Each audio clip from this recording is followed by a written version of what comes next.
কোনোফালে কোনো ধৰণৰ অভাৱ নথকা ৰাজ্য কেতিয়াবা এই পৃথিৱীত হ'বনে?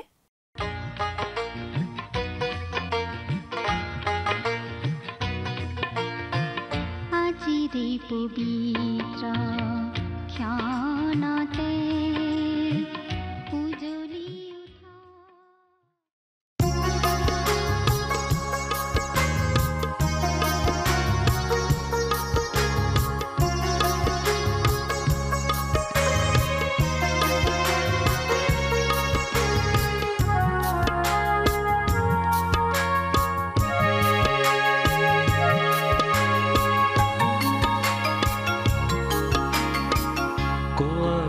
তোমাৰ দুখৰ কাহিনী যিছু বিবৰি হিয়া পূজাৰী যিছুৱে শুনিব চকুলো মচি দিব নিশ্চয় তোমাক শান্তি দিব কোৱাচোন তোমাৰ দুখৰ কাহিনী যিছু বিবৰি হিয়া পূজাৰী যিছুৱে শুনিব চকুলো মচি দিব নিশ্চয় তোমাক শান্তি দিব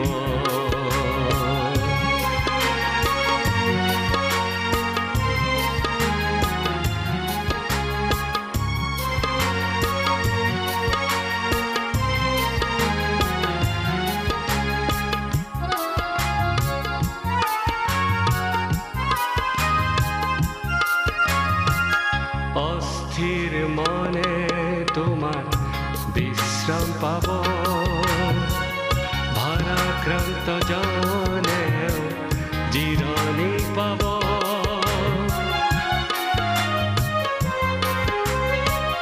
অস্থিৰ মনে তোমাৰ বিশ্ৰাম পাব ভাৰাক্ৰান্ত জনে জিৰণি পাব যিছুৰ কাষলে আহিলে বিমুখ নকৰিব তেওঁৰ সেই শান্তি তোমাতে ৰ'ব যিছুৰ কাষলে আহিলে বিমুখ নকৰিব তেওঁৰ সেই শান্তি তোমাতে ৰ'ব কোৱাচোন তোমাৰ ভুলৰ কাহিনী যিছু বিবৰি হিয়া পূজাৰী যিছুৱে শুনিব আঁকোৱালি ল'ব নিশ্চয় তোমাক ক্ষমা কৰিব কোৱাচোন তোমাৰ ভুলৰ কাহিনী যিছু বিবৰি হিয়া পূজাৰী যিছুৱে শুনিব আঁকোৱালি ল'ব নিশ্চয় তোমাক ক্ষমা কৰিব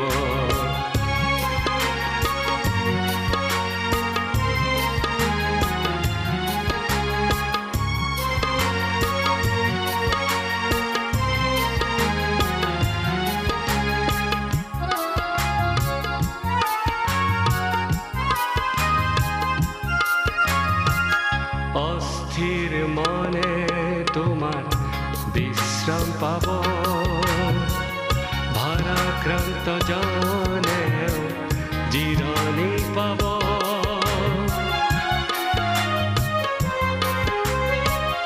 অস্থিৰ মনে তোমাৰ বিশ্ৰাম পাব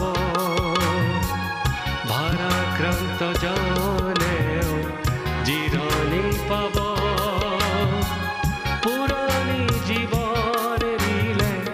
যিছুৰ চৰণত সপিলে তোমাৰ জীৱন আকৌ নতুন হ'ব পুৰণি জীৱন এৰিলে যিশুৰ চৰণত সপিলে তোমাৰ জীৱন আকৌ নতুন হ'ব।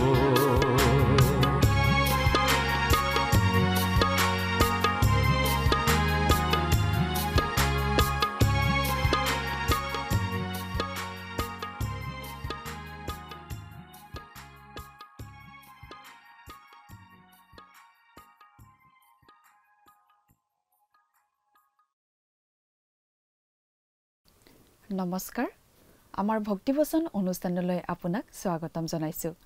খ্ৰীষ্টীয় বিশ্বাসী লোকসকলৰ বাবে বিশেষভাৱে প্ৰস্তুত কৰা এই ভক্তিবচন অনুষ্ঠানটো হৈছে বাইবেল অধ্যয়নৰ ধাৰাবাহিক অসমীয়া অনুষ্ঠান।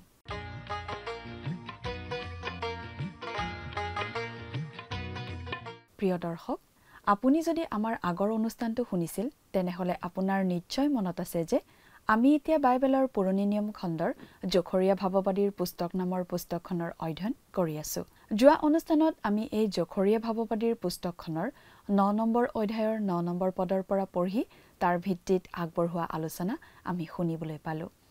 আজিৰ অনুষ্ঠানত আমি এই জখৰীয়া ভাৱবাদীৰ পুস্তকৰ 9 নম্বৰ অধ্যায়ৰ 10ৰ পৰা 17 নম্বৰ পদলৈকে পঢ়ি তাৰ ভিত্তিত আগবঢ়োৱা আলোচনা শুনিবলৈ পাম। জখৰীয়া ভাৱবাদীয়ে এনেদৰে জনাই দিছিল যে চিউনৰ কইনা, জেৰুচালেমৰ কইনা সকলোৱে আনন্দ কৰা উচিত, সকলোৱে হৰ্ষোল্লাস কৰা উচিত, কাৰণ ইছৰাইলৰ ৰজা, ইছৰাইলৰ পৰিত্ৰাণ কৰোতাজনা আহিছে। তেওঁ আহিছে অতি নম্ৰভাৱে গাধৰ ওপৰত উঠি আছে। এয়া জখৰীয়াই কৰা ভাৱবাণী আছিল আৰু প্ৰভু যীশুৰ প্ৰথম আগমনৰ সময়ত এইটো ফলিয়াইছিল। প্ৰভু যীশুৱে এটা সৰু গাধত উঠি জেৰুচালেমলৈ আহিছিল। প্ৰভু যীশুৱে ধ্বংস কৰিবলৈ নহয়, ৰক্ষা কৰিবলৈ, পৰিত্ৰাণ দিবলৈহে আহিছিল। তেওঁ এখন বৃহৎ ৰাজ্য গঠন কৰিবলৈ অহা নাছিল, অনেকৰ বাবে নিজৰ জীৱন মুক্তিপণ হিচাপে দিবলৈহে আহিছিল। প্ৰভু যীশুৰ সেই যাত্ৰাটোৰ বিষয়ে জখৰীয়া ভাৱবাদীয়ে কেইবাশ বছৰ আগতে এনেদৰে ভাৱবাণী কৰি থৈছিল। ইফ্ৰাইমে উত্তৰ ৰাজ্যক, জেৰুচালেমে দক্ষিণ ৰাজ্যক প্ৰতিনিধিত্ব কৰে। ইফ্ৰাইম অচুৰৰ বন্দীত্বলৈ গ'ল, আনহাতে জেৰুচালেম বন্দী হৈ বাবিললৈ যাব লগা হৈছিল। কিন্তু তেওঁলোক আচলতে এক জনগোষ্ঠী আৰু ভৱিষ্যতে খ্ৰীষ্টৰ শাসনৰ অধীনত তেওঁলোক পুনৰ একত্ৰিত হ'ব। তেতিয়া যিহুদীসকলক আৰু তেওঁলোকৰ অস্ত্ৰ শস্ত্ৰৰ প্ৰয়োজন নহ'ব। প্ৰভু যীশুখ্ৰীষ্টই আহি প্ৰকৃত অৰ্থত শান্তি স্থাপন কৰিব। তেওঁ অনাথ যিহুদী লোকসকলৰ আগত শান্তিৰ কথা ক'ব।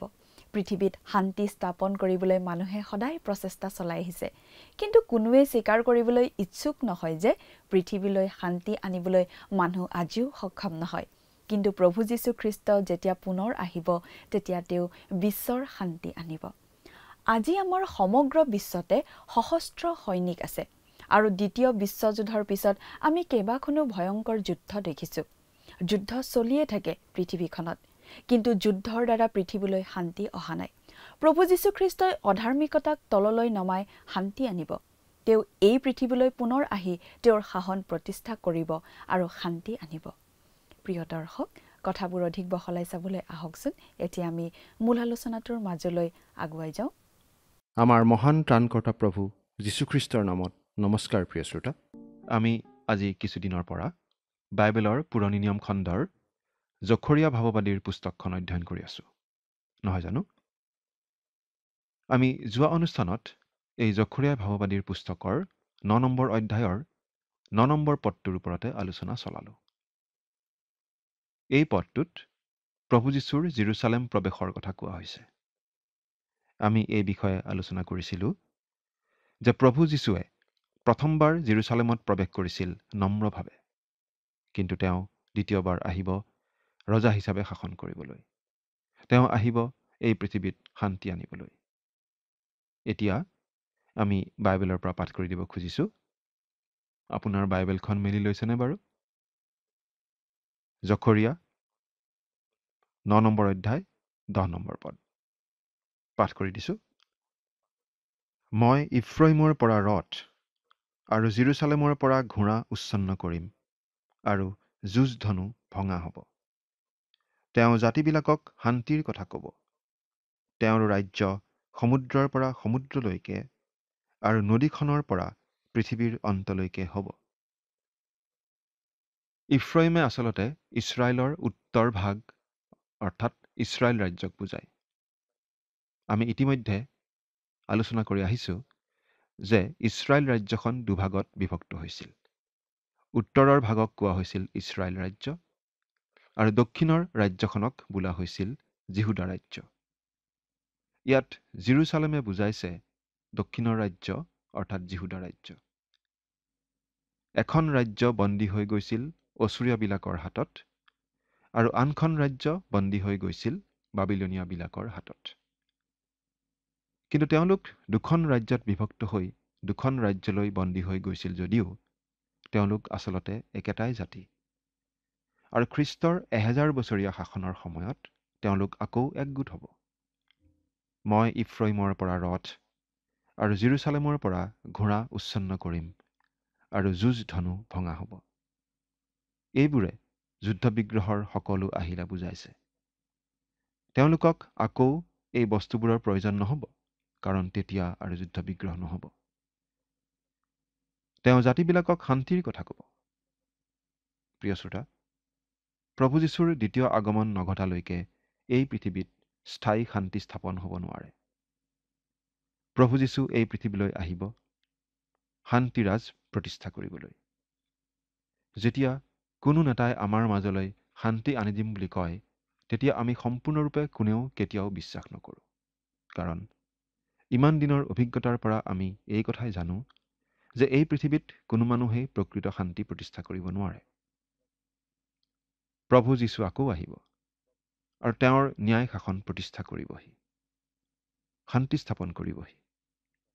একমাত্ৰ প্ৰভু যীশুৱেহে স্থায়ী শান্তি আনিব পাৰে এই পৃথিৱীলৈ। সেইবাবেই আজি এই পৃথিৱীত ইমানবোৰ সৈন্যবাহিনী আছে, ইমানবোৰ অস্ত্ৰ শস্ত্ৰ আছে। সেইবাবেই আমি দুখনকৈ ভয়াৱহ বিশ্বযুদ্ধ দেখিলোঁ। যুদ্ধবিগ্ৰহ এতিয়াও চলিয়েই আছে সৰু সুৰাকৈ পৃথিৱীৰ বিভিন্ন ঠাইত। দ্বিতীয় মহাযুদ্ধৰ পাছত কেইবাখনো ভয়ানক যুদ্ধ চলি গৈছে। আমি কোনেও শিক্ষা লোৱা নাই। অৱশ্যে প্ৰতিৰক্ষাৰ বাবে আমি সাজু হৈ নিশ্চয় থাকিব লাগিব। কিন্তু আমি যুদ্ধবিগ্ৰহৰ দ্বাৰা এই পৃথিৱীলৈ কেতিয়াও শান্তি আনিব নোৱাৰোঁ। কেৱল যীশুখ্ৰীষ্টইহে এই পৃথিৱীৰ পৰা সকলো অধাৰ্মিকতা আঁতৰ কৰি শান্তি স্থাপন কৰিব পাৰে। আৰু তেওঁৰ দ্বিতীয় আগমন ঘটিলেহে সেইটো ঘটিব। আমি নিজে শান্তি প্ৰতিষ্ঠা কৰিবলৈ চেষ্টা কৰি সফল নিশ্চয় হ'ব নোৱাৰোঁ।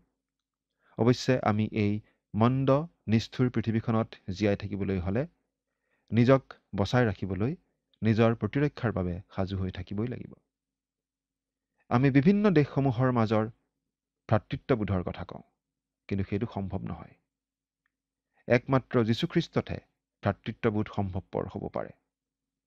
খ্ৰীষ্টতহে বিভিন্ন জাতি উপজাতিৰ লোকৰ মাজত প্ৰকৃত ভ্ৰাতৃপ্ৰেম জাগিব পাৰে। প্ৰভু যীশুৰ পবিত্ৰ তেজেৰে সকলো পাপৰ পৰা শুচি হৈ পৰিত্ৰাণ লাভ কৰি বিভিন্ন জাতিৰ লোক খ্ৰীষ্টত ভাই ভাই হ'ব পাৰে। অৱশ্যে এই কথাটো ক'বলৈ মানুহে সংকোচবোধ কৰে আৰু মানুহে এই কথাটো শুনি বেয়া পায়। কিন্তু আমি এই কথাটো জানো যে ডাক্তৰে কেঞ্চাৰ ৰোগীৰ যেতিয়া অস্ত্ৰোপচাৰ কৰে, তেতিয়া এফালৰ পৰা কাটি যায়, যেতিয়ালৈকে কেঞ্চাৰ আক্ৰান্ত ঠাইখিনি আঁতৰ কৰা নহয়। এইটো সহজ কথা নহয়, আনন্দকৰ কথাও নহয়। কিন্তু জীৱন ৰক্ষা কৰিবলৈ হ'লে সেইটো কৰিবই লাগিব। এই জগতেও যীশুখ্ৰীষ্টৰ যোগেদিহে প্ৰকৃত শান্তি লাভ কৰিব পাৰে। সেই কথা জগতে ভাল পাওক বা নাপাওক, কিন্তু শান্তিৰ একমাত্ৰ উপায় সেইটোৱেই, আৰু বিকল্প একো নাই বুলি বাইবেলত স্পষ্টভাৱে কোৱা হৈছে। 11 নম্বৰ পদ। আৰু তোমাৰ বিষয় হ'লে তোমাৰে সৈতে স্থাপন কৰা নিয়মটিৰ তেজৰ গুণত পানী নথকা গাঁতৰ পৰা মই তোমাৰ বন্দীয়াৰবোৰক বাহিৰলৈ উলিয়ালোঁ। আৰু তোমাৰ বিষয়ে হ'লে ইয়াত ইছৰাইলীয়া লোকসকলৰ সেই ধাৰ্মিক অৱশিষ্ট লোকবোৰৰ কথা কোৱা হৈছে, যিসকলে নানা ধৰণে দুখ কষ্ট ভোগ কৰিব লগা হৈছিল। এই পদটোৰ আমি এটা আত্মিক ব্যাখ্যাহে আগবঢ়াব পাৰোঁ।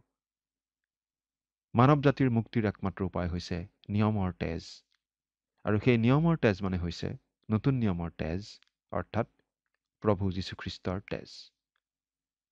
মানুহে আজি মুক্তিৰ কথা কয়, স্বাধীনতাৰ কথা কয়, কিন্তু মানুহে এই কথাটো পাহৰি যায় যে আচলতে মানুহ এই পৃথিৱীত একো একোজন বন্দী।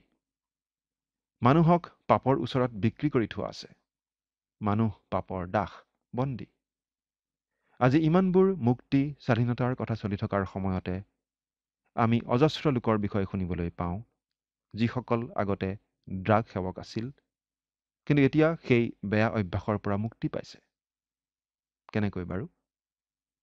একমাত্ৰ প্ৰভু যীশুৰ তেজৰ বলত। প্ৰিয় শ্ৰোতা, একমাত্ৰ প্ৰভু যীশুক গ্ৰহণ কৰি সেই মুক্তি তেওঁলোকে পাইছে। আত্মিকভাৱেও মুক্তি লাভ কৰিছে আৰু সেই বদ অভ্যাসৰ পৰাও মুক্তি লাভ কৰিছে। একমাত্ৰ প্ৰভু যীশুৱেহে পানী নথকা গাঁতৰ পৰা বন্দীসকলক উদ্ধাৰ কৰিব পাৰে। পাপৰ কবলৰ পৰা মানুহক মুক্তি দিব পাৰে। প্ৰিয় শ্ৰোতা, আপুনি বাৰু মুক্তি লাভ কৰিছেনে? এতিয়া 12 আৰু 13 নম্বৰ পদ দুটা পঢ়ি দিম। হে আশা কৰা বন্দীয়াৰবিলাক, তোমালোকে উলটি দৃঢ় দুৰ্গলৈ আহা। মই আজিয়েই প্ৰকাশ কৰিছোঁ যে মই তোমাক দুগুণ মংগল দান কৰিম, কিয়নো মই জিহুদাক মোৰ পক্ষে ধনুস্বৰূপে ভিৰালো আৰু ইফ্ৰইমক কাঁড়স্বৰূপে গুণত জুৰিলো। হে জাবন, তোমাৰ সন্তানবিলাকৰ বিৰুদ্ধে, হে চিউন, তোমাৰ সন্তানবিলাকক মই উচতাম আৰু মই তোমাক এজন বীৰৰ তৰোৱাল স্বৰূপ কৰিম। জিহুদাক মোৰ পক্ষে ধনুৰূপে ভিৰালো। এতিয়া আমি প্ৰভু যীশুৰ আহিবলগীয়া ন্যায় শাসনৰ দিনলৈ চাইছো। তেওঁ এই পৃথিৱীত তেওঁৰ ন্যায় শাসন প্ৰতিষ্ঠা কৰিবহি। এই পৃথিৱীৰ সকলো জাতিয়েই তেওঁৰ আগত মূৰ নত কৰিব, মূৰ দোৱাব। প্ৰিয় শ্ৰোতা, যেতিয়া প্ৰভু যীশু আকৌ আহিব, তেওঁ আহিব পৰাক্ৰমী ৰজা হিচাপে সকলো গৌৰৱ আৰু প্ৰতাপেৰে। তেওঁ জেৰুচালেমত প্ৰৱেশ কৰিব জয়যাত্ৰাৰে। সেই দিনৰ কথা ইয়াত বুজোৱা হৈছে। 14 আৰু 15 পদ।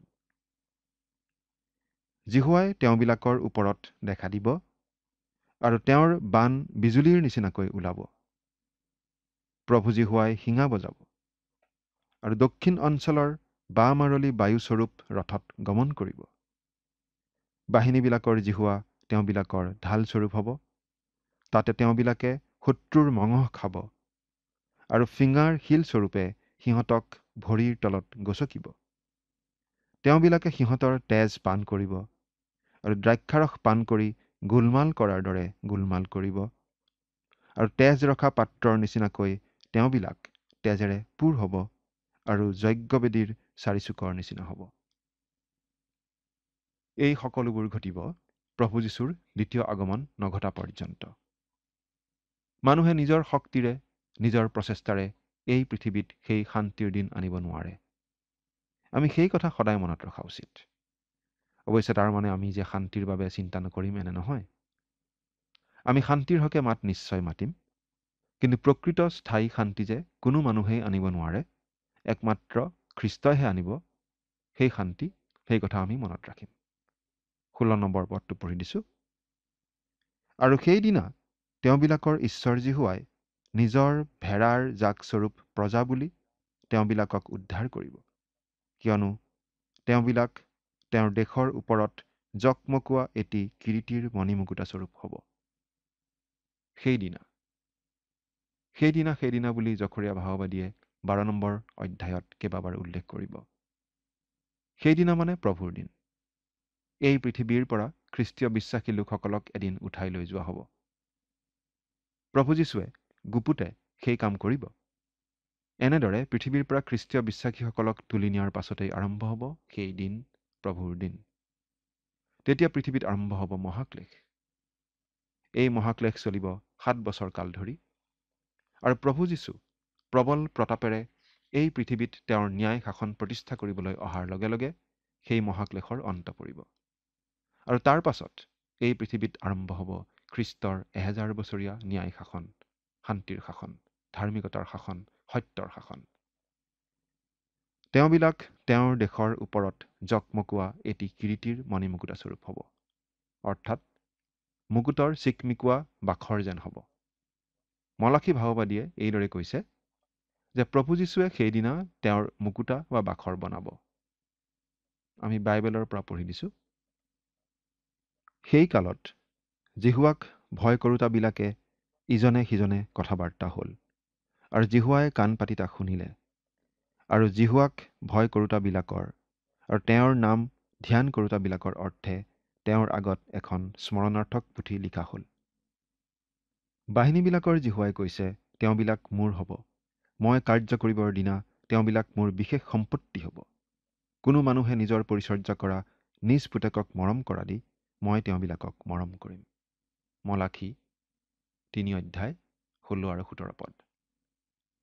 ইয়াত ইছৰাইলীয়া লোক আৰু পৰজাতীয় লোকসকলৰ মাজৰ ধাৰ্মিক লোকসকলৰ কথা বুজোৱা হৈছে। কিন্তু আমি এই কথাটো মনত ৰখা উচিত যে ইয়াত খ্ৰীষ্টীয় বিশ্বাসীসকলৰ কথা কোৱা নাই। কিন্তু আমি এই কথাও মনত ৰখা উচিত যে খ্ৰীষ্টীয় মণ্ডলীক বাইবেলত অতি মূল্যৱান মণি বুলি কোৱা হৈছে। তেওঁ এটা বহুমূলীয়া মুকুতা দেখা পাই গৈ তেওঁৰ সৰ্বস্ব বেচি তাক কিনিলে। মঠি 43 অধ্যায় 46 পদ। এই মূল্যৱান মণি বা মুকুতা হৈছে খ্ৰীষ্টীয় মণ্ডলী অৰ্থাৎ খ্ৰীষ্টীয় বিশ্বাসীসকলৰ সমষ্টি। এই বিশেষ মণি বা ৰত্ন লাভ কৰিবলৈ খ্ৰীষ্টই সীমাহীন দাম দিব লগা হৈছিল। তেওঁৰ নিজৰ প্ৰাণ দি তেওঁৰ বহুমূলীয়া তেজেৰে তেওঁ কিনি লৈছে খ্ৰীষ্টীয় মণ্ডলীক। সেইবাবে খ্ৰীষ্টীয় মণ্ডলী খ্ৰীষ্টৰ বাবে সাধাৰণ বস্তু নহয়, অতি মূল্যৱান আপুৰুগীয়া সম্পদ। কিন্তু ইয়াত খ্ৰীষ্টীয় মণ্ডলীৰ কথা এই কাৰণেই কোৱা হোৱা নাই কাৰণ সেই সময়ত খ্ৰীষ্টীয় মণ্ডলী পৃথিৱীত নাথাকিবই। খ্ৰীষ্টৰ দ্বিতীয় আগমনৰ আগে আগেই এই পৃথিৱীৰ পৰা খ্ৰীষ্টীয় বিশ্বাসীসকলক উঠাই লৈ যোৱা হ'ব। এইটো ঘটনাও ভৱিষ্যতে ঘটিব লগা আছে। ইংৰাজীত ইয়াক কোৱা হয় ৰেপচাৰ বুলি। খ্ৰীষ্টীয় মণ্ডলীক পৃথিৱীৰ পৰা উঠাই লৈ যোৱাৰ পাছতেই পৃথিৱীত আৰম্ভ হ'ব মহাক্লেশ। সেই সময়ত পৃথিৱীত থকা মানুহবোৰৰ দুখ যন্ত্ৰণা কুলাই পাচিয়ে নধৰা হ'ব। কিন্তু সেই দিন বেছি দীঘলীয়া নহ'ব, মাত্ৰ 7 বছৰ। তাৰ পাছতেই মহাপ্ৰতাপেৰে গৌৰৱ উজ্জ্বলভাৱে প্ৰভু যীশু আহিব। তেওঁ শত্ৰুবোৰক ধ্বংস কৰিব, পৃথিৱীৰ পৰা অধাৰ্মিকতা দূৰ কৰিব, পৃথিৱীত প্ৰতিষ্ঠা কৰিব তেওঁৰ ন্যায় শাসন, 1000 বছৰীয়া ন্যায় শাসন। তেওঁ জেৰুচালেমৰ মন্দিৰ নতুনকৈ সাজিব, পৃথিৱীৰ সকলো ঠাইৰ লোক তালৈ আহিব সেৱা উপাসনা আগবঢ়াবলৈ। জেৰুচালেম হ'ব পৃথিৱীৰ ৰাজধানী, ৰাজনৈতিকভাৱেও আৰু আধ্যাত্মিকভাৱেও। সকলোৱে প্ৰভু যীশুৰ বশ্যতা স্বীকাৰ কৰিব। ইছৰাইলীয়া লোকসকল নিজৰ দেশত পুনৰ সংস্থাপিত হ'ব। এতিয়া 17 নম্বৰ পদটো পঢ়ি দিছোঁ। কাৰণ তেওঁৰ মংগল কেনে মহৎ আৰু তেওঁৰ সৌন্দৰ্য বা কেনে মহৎ, শস্যই যুৱাবিলাকক আৰু নতুন দ্ৰাক্ষাৰসে যুৱতীবিলাকক সতেজ কৰিব। কাৰণ তেওঁৰ মংগল কেনে মহৎ আৰু তেওঁৰ সৌন্দৰ্য বা কেনে মহৎ। আমি ইতিমধ্যে এই কথা পাই আহিছোঁ যে জখৰীয়া ভাৱবাদীয়ে অচিৰেই আহিবলগীয়া আলেকজেণ্ডাৰৰ বিষয়েও ভৱিষ্যতবাণী কৰি থৈছিল। ঈশ্বৰে আলেকজেণ্ডাৰৰ যোগেদি ইছৰাইলৰ শত্ৰুবোৰক শাস্তি দিব বুলি ভৱিষ্যতবাণী কৰি থৈছিল। আলেকজেণ্ডাৰৰ বিষয়ে কৰা সেই ধৰণৰ সকলোবিলাক ভাৱবাণী আখৰে আখৰে ফলিয়াইছিল। আলেকজেণ্ডাৰে যি যি দেশ, যি যি নগৰ ধ্বংস কৰিব বুলি কোৱা হৈছিল তেনেদৰেই কৰিছিল। কিন্তু আলেকজেণ্ডাৰে জেৰুচালেমৰ একো ক্ষতিসাধন নকৰিব বুলি ভৱিষ্যতবাণী কৰা আছিল আৰু সঁচাকৈয়ে তেনে ঘটিছিল। আলেকজেণ্ডাৰে জেৰুচালেমৰ কোনো অনিষ্ট নকৰিলে, বৰং নিজে গৈ জেৰুচালেমৰ মন্দিৰত সেৱা কৰিছিল বুলিহে শুনিবলৈ পোৱা যায়।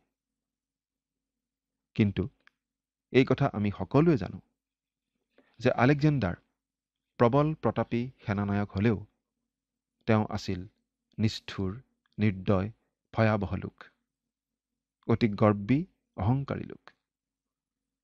কিন্তু এই পদটোত যিজনৰ কথা কোৱা হৈছে আলেকজেণ্ডাৰতকৈ তেওঁ কিমান বেলেগ। আলেকজেণ্ডাৰক কোনেও সৎ, ধাৰ্মিক, মহান লোক বুলি নকয়। কিন্তু প্ৰভু যীশু আছিল অতি নম্ৰ আৰু মৃদু স্বভাৱৰ লোক। তেওঁ সততা, ধাৰ্মিকতা আৰু আত্মিক সৌন্দৰ্যেৰে সুন্দৰ, মহিয়ান ব্যক্তি। কিন্তু তেওঁ দেখাত শুৱনি নাছিল। বাইবেলত তেওঁৰ বিষয়ে এনেদৰে লিখা আছে, কিয়নো তেওঁ তেওঁৰ আগত কোমল গজালিৰ দৰে আৰু শুকান মাটিত উৎপন্ন হোৱা শিপাৰ নিচিনাকৈ বাঢ়ি উঠিল। তেওঁৰ ৰূপ কি শোভা নাই, আৰু তেওঁক দেখিলে আমি যেন তেওঁক ভাল পাব পাৰোঁ এনে সৌন্দৰ্য তেওঁৰ নাই। যিচয়া 53 অধ্যায় 2 নম্বৰ পদ। তেওঁ যেতিয়া প্ৰথমবাৰ এই পৃথিৱীলৈ আহিছিল তেওঁ চকুত লগা লোক নাছিল আৰু ক্ৰুজ কাঠ আছিল অতি ভয়াৱহ যন্ত্ৰণাদায়ক বস্তু। কিন্তু তেওঁ যেতিয়া আকৌ আহিব, তেওঁ যে কি অপূৰ্ব সৌন্দৰ্যৰে আহিব।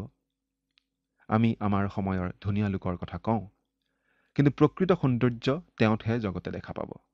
তেওঁ অতি মনোহৰ। আৰু বিশেষভাৱে মন কৰিবলগীয়া কথা এইয়ে, তেওঁত বিশ্বাস কৰা লোকসকলকো তেওঁ সৌন্দৰ্য আৰোপ কৰে। তেওঁৰ নিজৰ লোকসকলক তেওঁ সুন্দৰ কৰি তোলে। শস্যই যুৱাবিলাকক আৰু নতুন দ্ৰাক্ষাৰসে যুৱতীবিলাকক সতেজ কৰিব। নতুন দ্ৰাক্ষাৰস মদ নহয়, কাৰণ তাত কিন্নন প্ৰক্ৰিয়া নঘটে। গতিকে নতুন দ্ৰাক্ষাৰস মানে মদ নহয়। ইয়াত আচলতে খোৱা বস্তুৰ উভৈনদী অৱস্থা এটাৰ কথা বুজোৱা হৈছে। এই পৃথিৱীত প্ৰভু যীশুৰ 1000 বছৰীয়া শাসনকালত কোনো ধৰণৰ আকাল নহ'ব, শক্তিৰ সমস্যা নহ'ব, ইন্ধনৰ সমস্যা নহ'ব। সকলো পিনে উপচি পৰা আনন্দমুখৰ পৰিৱেশ বিৰাজ কৰিব। সেই উভৈনদী অৱস্থাই হ'ব প্ৰভু যীশুৰ শাসনৰ এটা বিশেষ বৈশিষ্ট্য। প্ৰিয় শ্ৰোতা, প্ৰভু যীশুৱে কৈছিল, চোৰে কেৱল চোৰ, বধ আৰু বিনাশ কৰিবলৈহে আহে, কিন্তু মই হ'লে তেওঁবিলাকে যেন জীৱন পায় আৰু তাকেই যেন প্ৰচুৰকৈ পায়, এই নিমিত্তে আহিলোঁ। যোহন 10 অধ্যায় 10 পদ। তেওঁ আমাক আজি উপচি পৰা জীৱন, অনন্ত জীৱন দান কৰে। তেওঁত বিশ্বাস কৰি সেই উপচি পৰা অনন্ত জীৱন আপুনিও গ্ৰহণ কৰিছেনে? ঈশ্বৰে আপোনাক আশীৰ্বাদ কৰক। আমেন।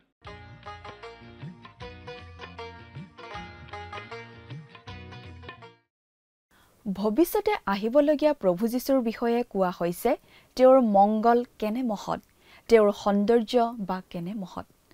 মহামতী আলেকজেণ্ডাৰ আছিল নিষ্ঠুৰতা আৰু অহংকাৰে ভৰা। কিন্তু প্ৰভু যীশু নম্ৰ আৰু মৃদু আছিল, আৰু তেওঁৰ মংগল আৰু সৌন্দৰ্যত তেওঁ মহান। তেওঁৰ প্ৰথম আগমনত তেওঁৰ এনে ৰূপ কি শোভা নাছিল যে মানুহে তেওঁক উভতি উভতি চাব। ক্ৰুজটো আছিল এক ভয়ংকৰ বস্তু, কিন্তু যেতিয়া তেওঁ পুনৰ আহিব, তেতিয়া তেওঁ কিমান যে ধুনীয়া হ'ব আমি কল্পনা কৰিব নোৱাৰো। তেতিয়া খাদ্যৰ প্ৰচুৰতাই উভৈনদী শস্যই যুৱক যুৱতী সকলোকে আনন্দিত কৰিব। এই পৃথিৱীত যীশুৰ ৰাজত্বকালত কোনো দুৰ্ভিক্ষ বা শক্তিৰ অভাৱ নহ'ব। প্ৰচুৰতাৰ আনন্দময় সময় হ'ব। সেইটোৱে হ'ব তেওঁৰ ৰাজ্যৰ অন্যতম বৈশিষ্ট্য। প্ৰিয় দৰ্শক, আজিলৈ আমাৰ অনুষ্ঠানটো ইমানতে সামৰণি মাৰিব খুজিছোঁ। পৰৱৰ্তী অনুষ্ঠানত আপোনালোকক পুনৰ লগ পোৱাৰ আশা ৰাখিছোঁ। সামৰণি মৰাৰ আগতে আহকচোন আমি খন্তেক প্ৰাৰ্থনাত মূৰ দুৱাওঁ। স্বৰ্গত থকা অতি মৰমীয়াল দয়ালু পিতৃ ঈশ্বৰ, প্ৰভু তোমাক ধন্যবাদ দিছোঁ। প্ৰভু তুমি যি সুন্দৰ সময়, সুন্দৰ সহভাগিতা আমাক প্ৰত্যেককে দান কৰিলা তাৰ বাবে। দয়ালু মৰমীয়াল পিতৃ ঈশ্বৰ, এই সময়তে বিশেষকৈ প্ৰাৰ্থনা কৰিছোঁ তোমাৰ চৰণত প্ৰতিজন দৰ্শকসকলৰ বাবে। প্ৰভু তুমি তেওঁলোকক আশীৰ্বাদ কৰিবা, তোমাৰ বাক্য বুজি পোৱাত তেওঁলোকক প্ৰভু তুমি সহায় কৰা, আৰু বিশেষকৈ প্ৰভু তোমাৰ বাক্য অধ্যয়নৰ যোগেদি তেওঁলোকে যাতে নিজৰ জীৱনত সঠিক সিদ্ধান্ত যাতে ল'বলৈ পাৰিব, তেনে আশীৰ্বাদ দান কৰিবা। এই সকলো যাচনা মহান ত্ৰাণকৰ্তা প্ৰভু যীশুখ্ৰীষ্টৰ নামত অৰ্পণ কৰিলোঁ। আমেন। প্ৰিয় দৰ্শক, যোৱা অনুষ্ঠানৰ প্ৰশ্নটোৰ শুদ্ধ উত্তৰটো হৈছে অপশ্যন ডি, ৰাজকীয়তা। আজিৰ অনুষ্ঠানৰ ওপৰত আধাৰিত প্ৰশ্নটো হৈছে, আজিৰ অনুষ্ঠানত উল্লেখ কৰা মতে ঈশ্বৰে ইছৰাইল জাতিৰ শত্ৰুবোৰক শাস্তি দিবলৈ কোনজন ৰজাক ব্যৱহাৰ কৰিছিল? Option A Nebuchadnezzar, option B Ahasuerus, option C Alexander, option D দৰিয়াবছ। প্ৰিয় দৰ্শক, আজিৰ প্ৰশ্নৰ সঠিক উত্তৰটো আজি সন্ধিয়া 6 বজাৰ আগেয়ে আপোনাৰ নাম আৰু সম্পূৰ্ণ ঠিকনাৰে সৈতে আমালৈ 7429840242 নম্বৰত SMS নাইবা হোৱাটছআপ যোগে প্ৰেৰণ কৰক। প্ৰিয় দৰ্শক, আপুনি যদি আমাৰ এই অনুষ্ঠানৰ যোগেদি আশীৰ্বাদপ্ৰাপ্ত হৈছে আৰু আমাৰ লগত কথা পাতিবলৈ বিচাৰিছে বা আপোনাক প্ৰাৰ্থনাৰ সহায়ো পৰামৰ্শ লাগে, তেন্তে আমালৈ 7429840242 এই নম্বৰত পোনপটীয়াকৈ ফোন কৰিব পাৰিব। ধন্যবাদ।